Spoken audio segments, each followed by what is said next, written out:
All right, chapter looks like 45. American Indian symbolism. Navajo sand painting.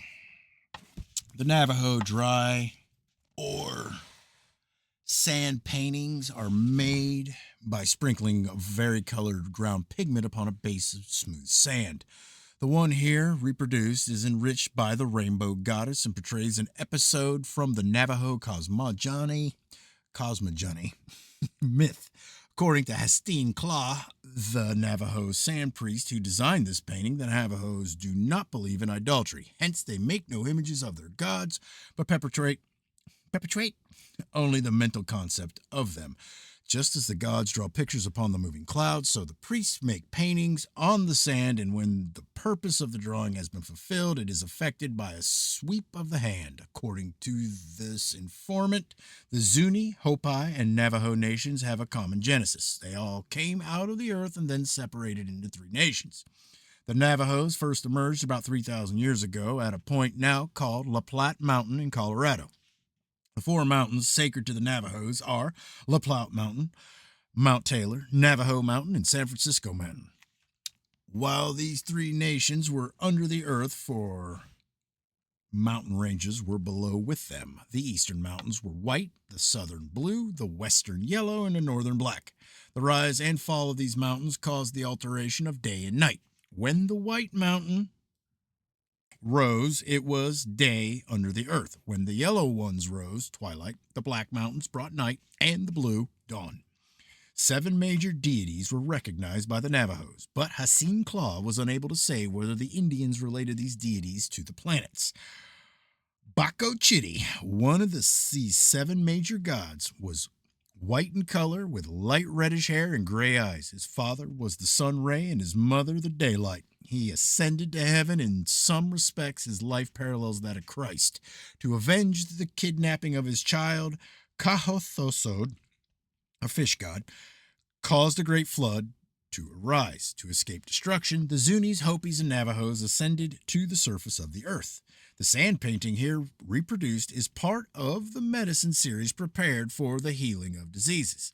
In the healing ceremony, the patient is placed upon the drawing, which is made in a consecrated hogan, and all outsiders excluded. The sacred swastika in the center of the drawing is perhaps the most nearly universal of religious emblems and represents the 4 corners of the world. The 2 hunchback gods at the right and left assume their appearance by reason of the great clouds borne upon their backs. In Navajo religious art, male divinities are always shown with circular heads and female divinities with square heads. All right, American Indian symbolism. Hold on, let me get my light right. In a goddamn hurry here. All right. North American Indian is by nature a symbolist, a mystic, and a philosopher. Like most Aboriginal peoples, his soul was in rapport with the cosmic agencies manifesting about him. Not only did his Manitos control creation from their exalted seats above the clouds, but they also descended into the world of men and mingled with their red children. The gray clouds hanging over the horizon were the smoke from the calmuts of the gods who could build fires of petrified wood and use a comet for a flame. The American Indian peopled the forests, rivers, and sky with myriads of superphysical and invisible beings.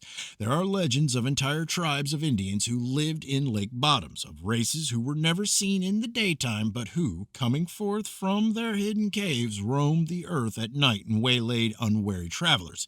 Also of bat Indians with human bodies and bat-like wings, who lived in gloomy forests and inaccessible cliffs, and who slept hanging head downward from great branches and outcroppings of rock. The red man's philosophy of elemental creatures is apparently the outcome of his intimate contact with nature, whose inexplicable wonders become the generating cause of such metaphysical speculations. In common with the early Scandinavians, the Indians of North America considered the earth, the Great Mother, to be an intermediate plane bounded above by a heavenly sphere. the dwelling place of the Great Spirit, and below by a dark and terrifying subterranean world, the abode of shadows and submundane powers. Like the Chaldeans, they divided the internal between the surface of the earth and heaven into various strata, one consisting of clouds, another of paths of the heavenly bodies, and so on. The underworld was similarly divided and, like the Greek system, represented to the initiated the house of the lesser mysteries. Those creatures capable of functioning in two or more elements were considered as messengers between the spirits of these various planes. The abode of the dead was presumed to be in a distant place, in the heavens above, the earth below, the distant corners of the world, or across wide seas. Sometimes a river flows between the world of the dead and that of the living. In this respect, paralleling Egyptian, Greek, and Christian theology to the Indian, the number 4 has a peculiar sanctity, presumably because the Great Spirit created his universe in a square frame. This is suggestive of the veneration accorded by Tetrad by the Pythagoreans, who held it to be a fitting symbol of the Creator. The legendary narratives of the strange adventures of intrepid heroes who, while in the physical body, penetrated the realms of the dead, prove beyond question the presence of mystery cults among the North American red men. Wherever the mysteries were established, they were recognized as the philosophical equivalents of death. For those passing through the rituals experienced all after-death conditions while still in the physical body. At the consummation of the ritual, the initiate actually gained the ability to pass in and out of his physical body at will. This is the philosophic foundation for the allegories of adventures in the Indian Shadowland, or world of ghosts. From coast to coast, writes Hartley Burr Alexander, the sacred Kalmu is the Indian's altar, and its smoke is the proper offering to heaven. See Mythology of All Races. In the notes on the same work is given the following description of the pipe ceremony. The master of ceremonies, again rising to his feet, filled and lighted the pipe of peace from his own fire. Drawing 3 whiffs, one after the other, he blew the first towards the zenith, the second towards the ground, and the third towards the sun. By the first act, he returned thanks to the Great Spirit for the preservation of his life during the past year, and for being permitted to present at this council. By the second, he returned thanks to his mother, the earth, for her various productions which had ministered to his sustenance. And by the third, he returned thanks to the sun for his never-failing light, ever shining upon all.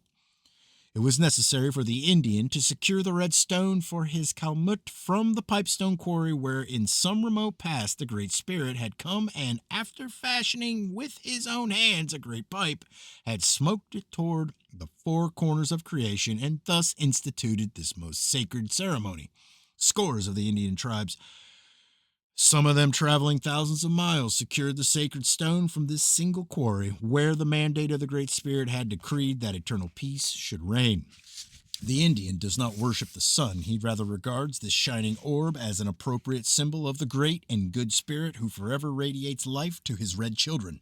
In Indian symbolism, the serpent, especially the great serpent, corroborates other evidence pointing to the presence of the mysteries on the North American continent. The flying serpent is the Atlantean token of the initiate. The 7-headed snake represents the 7 great Atlantean islands, the cities of Chabola, and also the 7 great prehistoric schools of esoteric philosophy. Moreover, who can doubt the presence of the secret doctrine in the Americas when he gazes upon the great serpent mound in Adams County, Ohio, where the huge reptile is represented as disgorging the egg of existence? Many American Indian tribes are reincarnationists. Some are transmigrationists. They even call their children by the names supposed to have been born by them in a former life. There is an account of an instance where a parent by inadvertence had given his infant the wrong name, whereupon the babe cried incessantly until the mistake had been rectified. The belief in reincarnation is also prevalent among the Eskimos. Aged Eskimos not infrequently kill themselves in order to reincarnate in the family of some newly married loved one. The American Indians recognize the difference between the ghost and the actual soul of the dead person, a knowledge restricted to initiates of the mysteries. In common with the Platonists, they also understood the principle of the archetypal sphere wherein exist the patterns of all forms manifesting in the earth plane. The theory of group or elder souls having supervision over the animal species is also shared by them. The red man's belief in guardian spirits would have warmed the heart of Paracelsus. When they attain the importance of being protectors of entire clans or tribes, these guardians are called totems. In some tribes, impressive ceremonies mark the occasion when the young men are sent out into the forest to fast and pray, and there remain until their guardian spirit manifests to them. Whatever creature appears thereupon becomes their peculiar genius, to whom they appeal in time of trouble. The outstanding hero of North American Indian folklore is Hiawatha, a name which, according to Lewis Spence, signifies he who seeks the wampum belt. Hiawatha enjoys the distinction of anticipating by several centuries the late Woodrow Wilson's cherished dream of a League of Nations. Following in the footsteps of Schoolcraft, Longfellow confused the historical Hiawatha of the Iroquois with Manabahazo, a mythological hero of the Algonquins and Ojibwas. Hiawatha, a chief of the Iroquois, after many reverses and disappointments, succeeded in uniting the five great nations of the Iroquois into the League of Five Nations. The original purpose of the League, to abolish war by substituting councils of arbitration, was not only wholly successful, but the power of the silver chain conferred upon the Iroquois solidarity, attained by no other confederacy of North American Indians. Hiawatha, however, met the same opposition which has confronted every great idealist, irrespective of time or race. The shamans turned their magic against him, and according to one legend, created an evil bird which, swooping down from heaven, tore his only daughter to pieces before his eyes. When Hiawatha, after accomplishing his mission, had sailed away in his self-propelled canoe along the path of the sunset, his people realized the true greatness of their benefactor and elevated him to dignity of a demigod. In Longfellow's Song of Hiawatha, the poet has cast the great Indian statesman in a charming setting of magic and enchantment. Yet, through the maze of symbol and allegory is ever faintly visible the figure of Hiawatha, the initiate, the very personification of the red man and his philosophy. Hold on one second. Just want to look at something. No, we're good. The Popol Vuh. Since I'm on the Popol Vuh, I'll leave the picture up. No other sacred book set forth so completely as the Popol Vuh the initiatory rituals of a great school of mystical philosophy. This volume alone is sufficient to establish incontestably the philosophical excellence of the Red Race. The Red Children of the Sun, written by James Morgan Pierce, do not worship the one God. For them, that one God is absolutely impersonal, and all the forces emanated from that one God are personal. This is the exact reverse of the popular Western conception of a personal God and impersonal working forces in nature. Decide for yourself which of these beliefs is more philosophical. These children of the sun adore the plumed serpent, who is the messenger of the sun. He was the god Quetzalcoatl in Mexico, Guacamots in Quiche, and in Peru he was called Amaru. From the latter name comes our word America. America is literally translated land of the plumed serpent. The priests of this god of peace, from their chief center in the Cordilleras, once ruled both Americas. All the red men who have remained true to the ancient religion are still under their sway. One of their strong centers was in Guatemala, and of their order was the author of the book called Popol Vuh. In the Quiche tongue, Guacamots is the exact equivalence of Quetzalcoatl in the Nahuatl language. Quetzal, the bird of paradise; Coatl, serpent, the serpent veiled in plumes of the paradise bird. The Popol Vuh was discovered by Father Eximens in the 17th century. It was translated into French by Brasseur de Bourbourg and published in 1861. The only complete English translation is that by Kenneth Sylvan Guthrie, which rang through the early files of the Word magazine and which is used as the basis of this article. A portion of the Popol Vuh is translated into English with extremely valuable commentaries by James Morgan Pierce, but unfortunately his translation was never completed. The second book of the Popol Vuh is largely devoted to the initiatory rituals of the K'iche' Nation.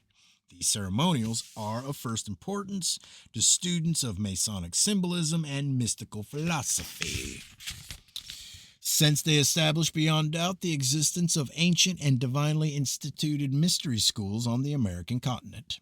Lewis Spence, in describing the Popol Vuh, gives a number of translations of the title of the manuscript itself, passing over the renditions, the Book of the Mot, and the Record of the Community. He considers it likely that the correct title is The Correction of Written Leaves.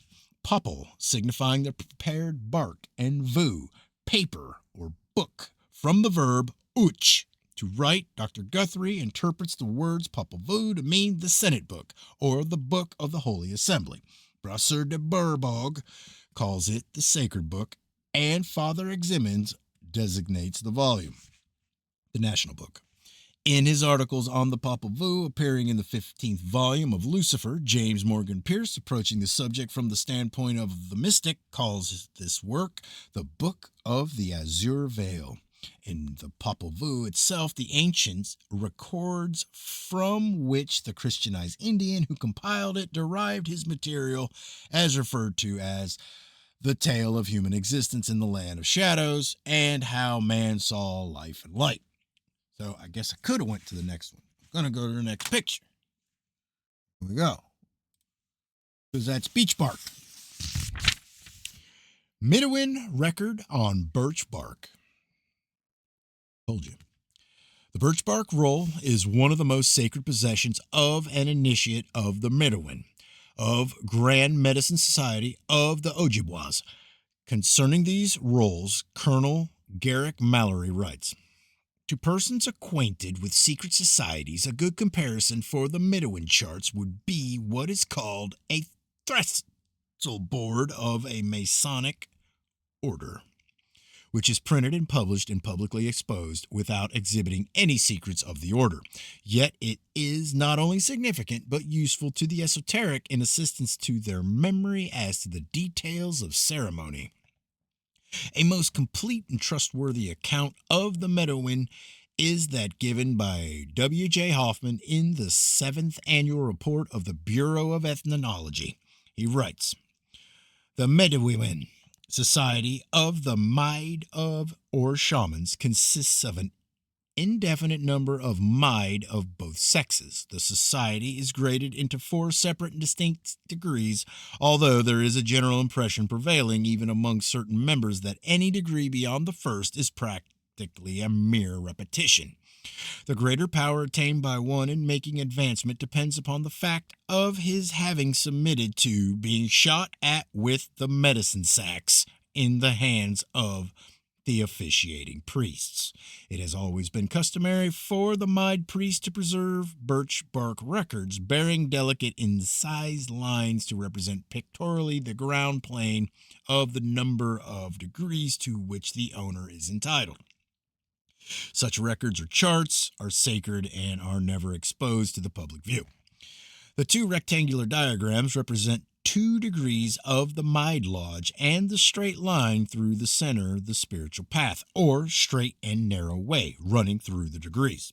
The lines running tangent to the central path signify temptations, and the faces at the termini of the lines are manitos, or powerful spirits. Writing of the Medowin Schoolcraft, the great authority on the American Indian, says, in the society of the Medowin, the object is to teach the higher doctrines of spiritual existence, its nature and mode of existence, and the influence it exercises among men.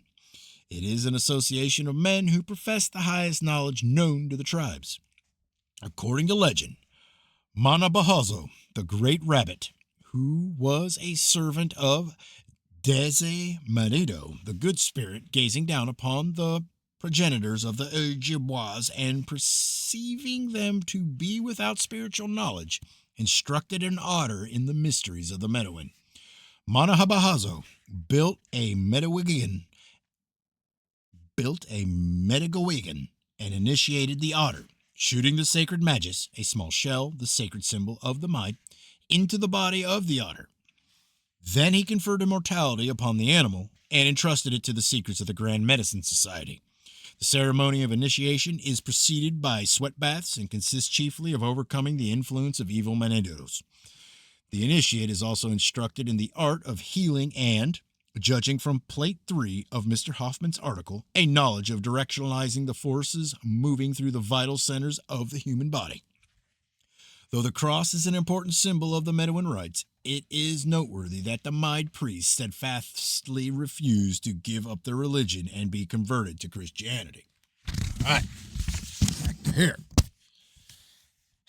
The meager available native records contained abundant evidence that the later civilizations of South and Central America were hopelessly dominated by the black arts of their priestcrafts. In the convexities of their magnetized mirrors, the Indian sorcerers captured the intelligences of elemental beings and, gazing into the depths of these abominable devices, eventually made the scepter subservient to the wand. Robed in garments of sable hue, the neophytes in their search for truth were led by their sinister guides through the confused passageways of necromancy. By the left-hand path they descended into the somber depths of the infernal world, where they learned to endow stones with the power of speech and to subtly ensnare the minds of men with their chants and fetishes. As typical of the perversion which prevailed, none could achieve to the greater mysteries until a human being had suffered immolation at his hands and the bleeding heart of the victim had been elevated before the luring face of the stone idol fabricated by a priestcraft, the members of which realized more fully than they dared to admit the true nature of the man-made demon. The sanguinary and indescribable rites practiced by many of the Central American Indians may represent remnants of the later Atlantean perversion of the ancient sun mysteries. According to the secret tradition, it was during the later Atlantean epoch that black magic and sorcery dominated the esoteric schools, resulting in the bloody sacrificial rites and gruesome idolatry, which ultimately overthrew the Atlantean Empire and even penetrated the Aryan religious world. The mysteries of Exabulba. Hold on.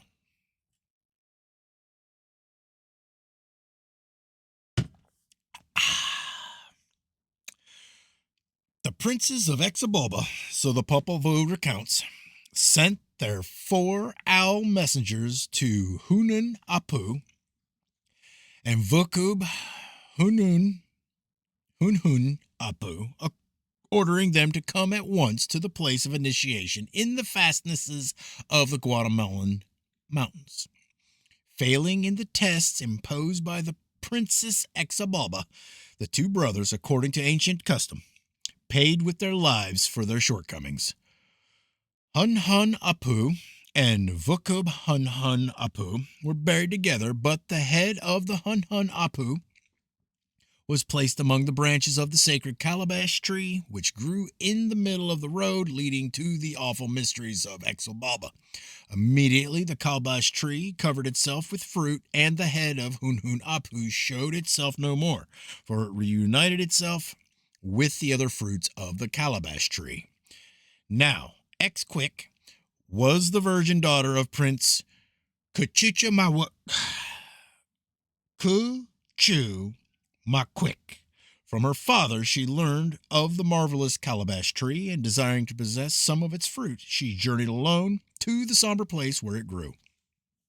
When Exquick put forth her hand to pick the fruit of the tree, some saliva from the mouth of the Hunapu fell into it, and the head spoke to Exquick, saying, "This saliva and the froth is my posterity, which I have just given you. Now my head will cease to speak, for it is only the head of a corpse, which has no more flesh." Following the admonitions of Hunapu, the young girl returned to her home. Her father, Kuchichamakwick, later discovering that she was about to become a mother, questioned her concerning the father of her child.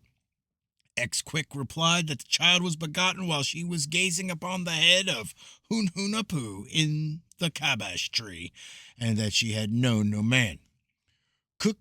Chu McQuick, refusing to believe her story at the instigation of the Princess of XLV-p633, demanded her heart in an urn. Led away by her executioners, X-Quick pleaded with them to spare her life, which they agreed to do, substituting for her heart the fruit of a certain tree, rubber, whose sap was red and of the consistency of blood.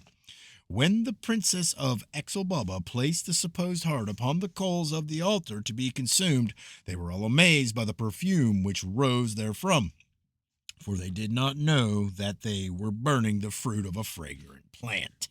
X-Quick gave birth to twin sons who were named Hunahpu and X-Balank, and whose lives were dedicated to avenging the deaths of Hunhunahpu and Volcub-Hunhun-Apu. The years passed, and the two boys grew up to manhood, and great were their deeds. Especially did they excel in certain game called tennis, but somewhat resembled hockey. Hearing of the prowess of the youths, the Princess of XLV-p633 asks, "Who then are those who now begin again to play over our heads, and who do not scruple to shake the earth? Are not Hunhun-Apu and Vukub-Hunhun-Apu dead, who wish to exalt themselves before our face?" So the princes of XLV-p633 sent for the two youths, Hunahpu and X-Balak, that they might destroy them also in the 7 days of the mysteries. Before departing, the two brothers bade farewell to their grandmother, each planting in the midst of the house a cane plant, saying that as long as the cane lived she would know that they were alive. "O, our grandmother, O, our mother, do not weep. Behold the sign of our word which remains with you." Hunahpu and X-Blank then departed, each with his Sabarakan blowpipe, and for many days they journeyed along the perilous trail, descending through tortuous ravines and along precipitous cliffs, past strange birds and boiling springs, towards the sanctuary of XLV-p633.